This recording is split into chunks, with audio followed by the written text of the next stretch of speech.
Alright, the time has come. It's been 3 days in tin oxide, and we are going to check out how the rocks have come out. So first thing, in order to clean them off, oops, my thing there. First thing, in order to clean them off, we're going to add a little bit of Dawn dishwashing liquid. So let's see how that goes. Go right in there. Get them squeaky clean. There we go. I'm going to throw that in there. Put the lid back on. Let it run for about 10 or 15 minutes. But in internet time, that's going to be like the blink of an eye. For me, it's going to take 10 or 15 minutes. Okay, put that back on.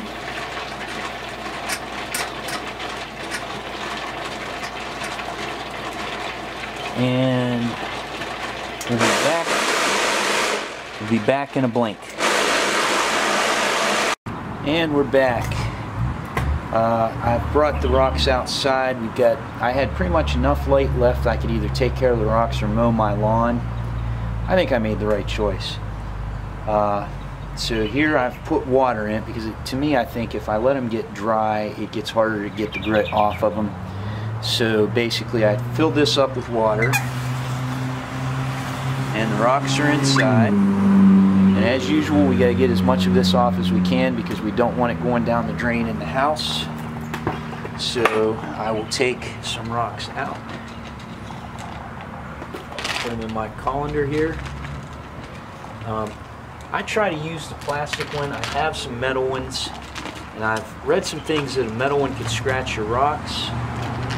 I've not had that happen, but that doesn't mean it couldn't happen, so I try to be as careful as I can. Alright, so clean my hand off, clean the rocks off.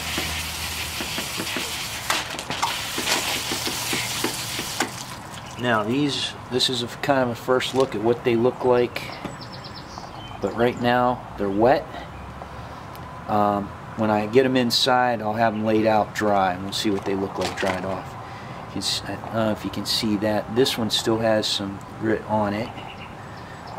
Sometimes it sticks a little to them. You got to kind of get it off. We got to get as much of it off as we can before we go inside. So check them out. Get them cleaned off.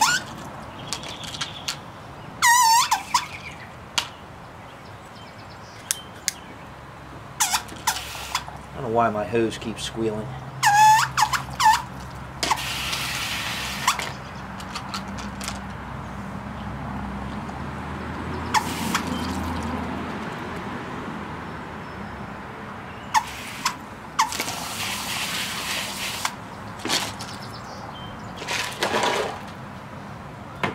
And I'll get some more.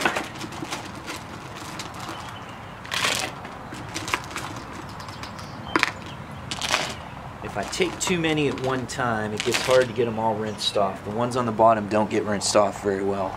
So I tend to only take a few handfuls at a time. And with an 18-pound tumbler, that can be a lot of rocks.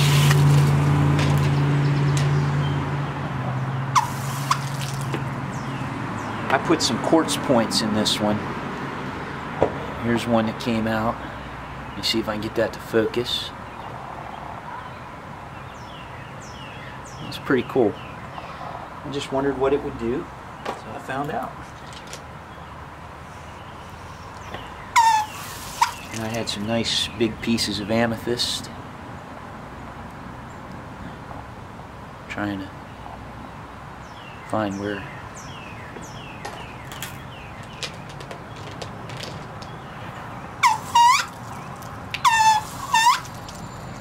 Alright, I kind of doubt anybody wants to watch 15 or 20 minutes of this, so I will come back when we're inside and the rocks are all cleaned off. Alright, here we are. We're finally done. This is the part I always look forward to. The rocks are out. They're on the table. Most of them are dry. Some of them are probably a little bit wet. I've been working at this for probably about 45 minutes, cleaning them off and getting them out here. Thanks to the wonders of the internet, for you, it was mere seconds. I hope I'm not making anyone seasick by hand holding the camera, but we're going to come in and try to get a closer look at some of what we got. I did try to separate them a little bit. I had a lot of smoky quartz, and amethyst that was in this group, and I think there's some really neat ones that came out. I kind of like that one in particular, but just looking around, I had some pretty good results with the quartz. I bought some quartz points just to see what they would do, and they came out alright. I'm not unhappy with them. There are those. A little more smoky quartz down there. There's one that kind of came out like a shark's tooth. I'm not real sure. Just kind of looks that way. I evidently had a few pieces of rosy quartz in there too, and those are in there. They came out not bad, not bad. There's the amethyst. The amethyst was pretty big, and it had a lot of cracks in it, and it still has a lot of cracks in it. So my thought is most of it's going to go right back in. It's all pretty smooth already, so I don't know that I'll do the full 3 weeks I usually do in the rotary in step 1 again. What I might do is either start a batch of just this and do it for a week and then see what it looks like, or start another batch and throw this in maybe a week and a half in and let it do the last week and a half. My original plan, you'll probably notice if you watch my videos, I like Tiger Eye. My original plan was to fill this thing up with quartz, amethyst, and Tiger Eye. This thing's so big, there's no way. So we ended up with a whole bunch of jasper in there. Jasper tends to come out nice and shiny. As you look at those, the majority of that is perfectly dry. It came out nice and shiny. I like shiny. Came out really nice. This stuff, it's green. I've not had much luck with it. Over here we have my Tiger Eye. I've got a lot of red Tiger Eye, and I've got some gold Tiger Eye there, and I've got a little bit of blue Tiger Eye. It's also called Hawk's Eye up here. Here's a piece I was really expecting nice things from, and it came out really well. So I'm real happy with that one. Over here I have some agates and some carnelian that I threw in there.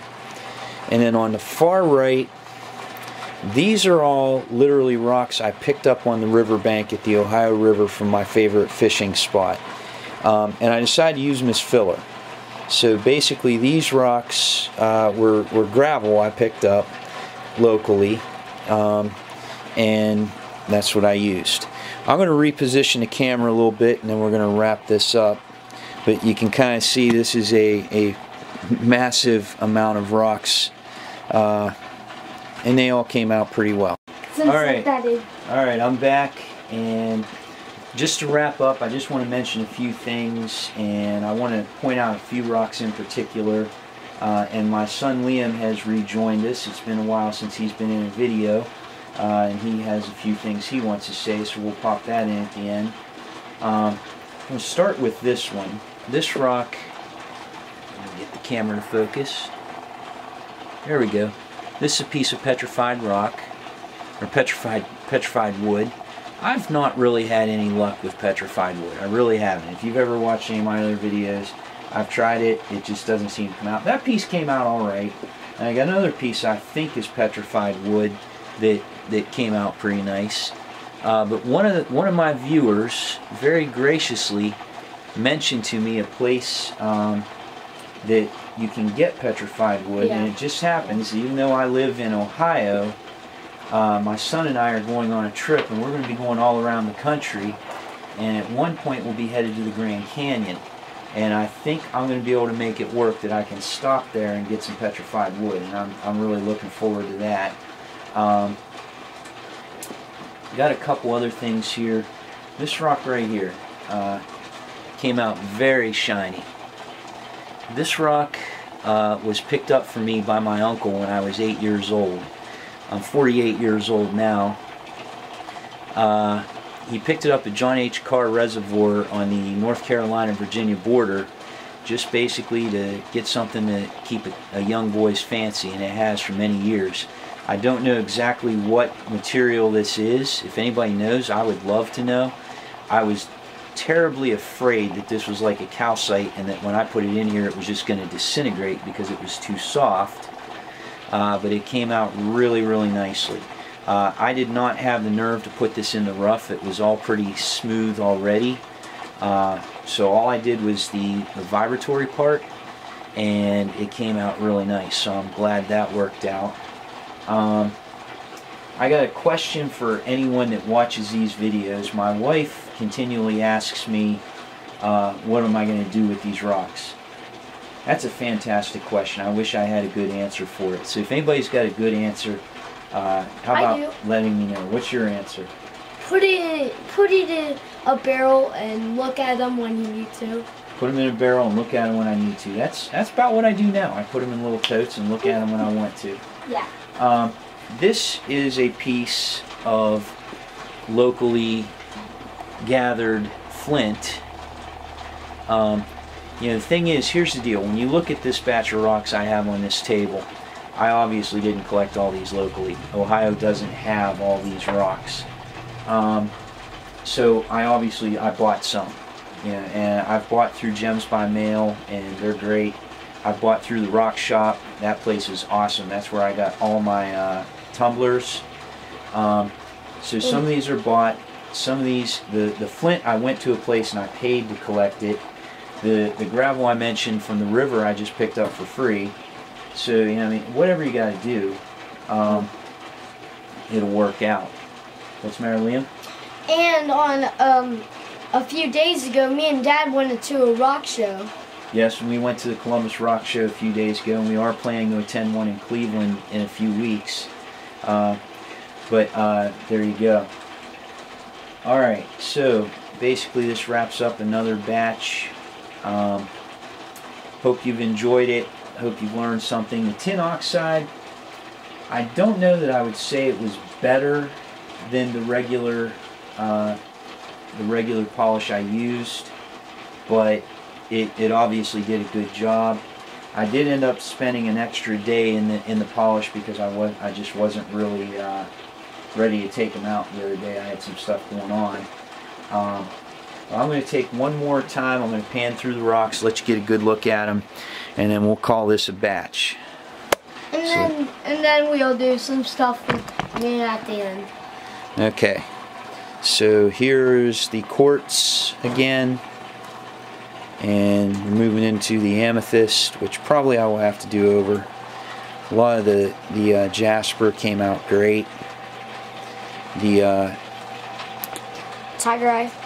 The tiger eye, a lot of that's frosted. Oh, actually, while I'm here, I'll show you one neat thing about tiger eye. Tiger eye, a lot of it has iron in it, so a lot of it is magnetic. Yeah. So that's a magnet. So if I go like this, watch it make a lyre. Oh, there we go. I found one that has some iron in it, and the magnet picked it up. Yeah, the magnet picks mine up too. I have a few rocks. And there's some gold tiger eye. This was a neat piece that came out. Had an interesting look to it. The agate and the carnelian's always good. Had one sad piece. This one right here looks really good, but a piece chipped off of it. So it's one that I'll probably put back in another batch and just give it another try and see how it goes. And there's the river gravel that I picked up at my fishing hole. Yep. And that worked out great for me. I threw it in there just as filler, but a lot of those are some pretty neat looking rocks. I kind of like that one. Came out really nicely. Alright, so let's set the camera back up. Liam can make his appearance. Oops. Alright, Liam, what do you have to say? So, recently I haven't been in his videos because I left and I showed him up in my last video on my YouTube channel I made last year, but it was months after his, and that's just a shout out. just look on his list, and if you want to like click on it, it has the cat logo. Alright, well thank you for watching. I hope you've enjoyed. Happy rock tumbling. Well, one more last thing. This was a vibratory tumbler. This is one thing I wish someone had told me before we started. It lucked out for me. I don't know, maybe I'm wrong, but I don't think you could really use a vibratory tumbler if you don't already have a rotary. Because basically you can't do step 1 in the vibratory, you got to do step 1 in a rotary. So if you don't do step 1 in the rotary, these rocks probably wouldn't come out they wouldn't be as smooth, and they wouldn't come out as shiny. So that's something, if you're looking at tumblers, you should probably start with a rotary, and if you're going to get a vibratory, go from there. I am unbelievably happy with my vibratory. Now that I have it, I don't use the rotaries for anything but step 1. But basically that's just my thoughts on that.